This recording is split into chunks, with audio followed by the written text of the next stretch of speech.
From the Eurozone are very disturbing. Businesses are falling in Portugal in record numbers. Dismal sales during the holidays, all-time high unemployment, unrest over attempts to rein in out-of-control spending.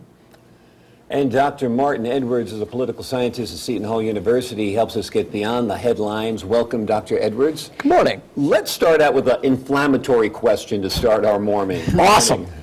How much longer will richer countries, such as Germany, continue to foot the bill for poorer countries like Ireland or Greece before it all blows up? Before it all blows up. I think matters are going to start to come to a head really soon because, it's like being in a restaurant and sort of fighting over the check. Everyone doesn't want to kick in as much as they ought.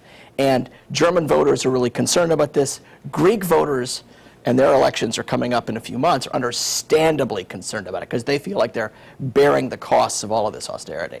Well, it's interesting, you mentioned Greece. My best friend happens to live there in northern Greece, in Thessaloniki, and she said she's never seen anything like it. She's never been more frightened, and her husband is lucky. I mean, he has one of the better jobs for one of the food companies, but she said people are actually fleeing the country, and there's fighting in the streets, and this is in northern Greece, not even Athens. Sure. So what is going to happen, in a place like Greece, for example, if they don't come up with a plan? Well, what's going to be necessary is that the Germans and the IMF are going to basically have to step in and get all of the politicians to sign off on austerity because the bills are coming due in March, the elections in April, and of course politicians aren't going to want to do that. But their options are basically they either consent to additional austerity or they default. And that would pose much more painful repercussions for the Greek economy moving forward. But with unemployment at 20% in Greece, that's crazy. It's unfathomable by American standards. Right, and then if they default, what happens? If they default, there would be a basic question of if they're not using the euro anymore, they're going to have to print a currency. So would it go back to drachma? Yeah. Saved by drachmas. Sure. well, they'll only need a couple trillion of them. So. Well, I guess I can't help out. Yeah, regrettably. This is no And that's happening in other regions as well. The countries that are having tough economic times are breaking out their old currency and are using it again.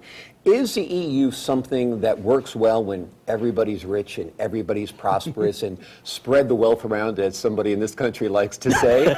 And is it something that doesn't work when, it's survival of the fittest? Yeah. Well, it's kind of like a marriage. The acid test of a marriage is when times are hard, not when times are easy.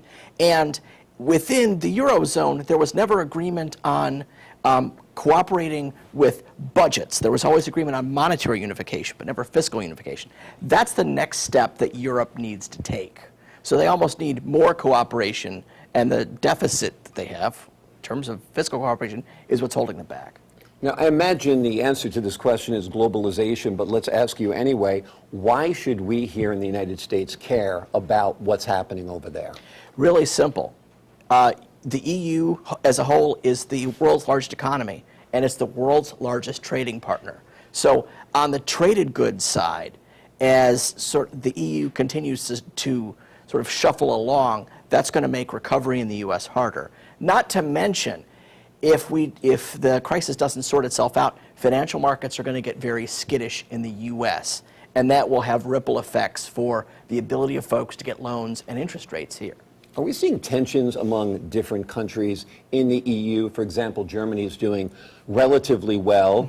Greece is doing relatively poorly. Relative can be tossed out as a modifier there. And the people of Greece don't want budget cuts. They don't want austerity measures. They want life as it was. But they're having their bills paid for by the international community in the EU.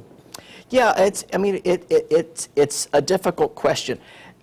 When politicians tell their constituents what we need to do is cut spending and raise taxes, it doesn't take a genius to figure out that that's not politically salable. So there is that issue of having to endure these costs, especially when unemployment is we're talking about almost 1 in 5 Greeks are out of work.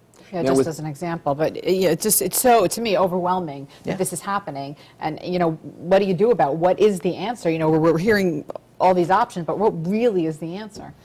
That it's one of these things that it's almost surprising we didn't see this coming, in a sense. And well, to be fair, the Greeks made it a little easier by, how shall I put this, fibbing about the size of their of the budget deficit.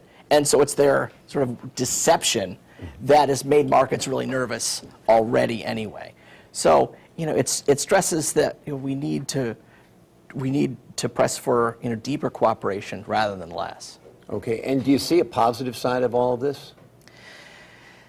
A positive side. No, I mean it's really like people fighting over the check in a restaurant. You're just sort of like, just pay the darn thing. Well, I was going to also say perhaps a positive side is this. Here in the United States, we can look at what's happening over there and say if we don't stop our deficit spending, we're going to be in a heap of trouble too. Yeah, I mean, I think there is, it might be easier for politicians to argue for fiscal restraint here based on what's happening over there. Right. And maybe that's a good thing. But, we would all benefit if the European economy was growing at 5% a year, not maybe 1%. Exactly. All right. Globalization has its ups and downs. Undeniably. Professor Edwards, thank you so much for your time. Thank you so much. Thank you guys. And now we take a national whirl of weather with Matt at the map. But first we want to mention it's Go Red for Women Day. Initiated several years back by the American Heart Association, it was created to raise awareness that heart disease is the #1 killer, but there are ways to prevent it. So it is in honor of Healthy Hearts for Women that today I wear red, and Matt joins us with his show of support too. Yes, thank you, Luce. I've You look got lovely my too in that. little bit of solidarity red on. We've been talking about mild winter in America and the bitter cold and snow overseas. And yes, it's been